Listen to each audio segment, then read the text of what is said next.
tuinana.com এই মুহূর্তে আছে সৈয়দ কালু শাহ রহমতুল্লাহের মাজারে।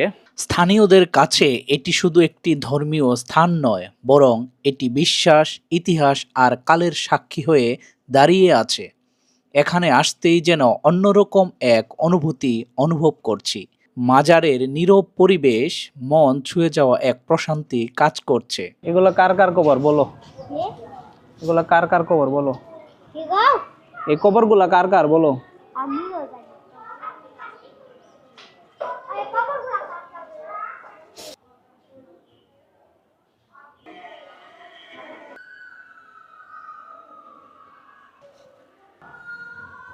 এখানে কি করে? এখানে কি করে? এনে পিসাব বয়ে থাকতো। কোনটা কবর তার? তার ছবি গান গেতে আছে।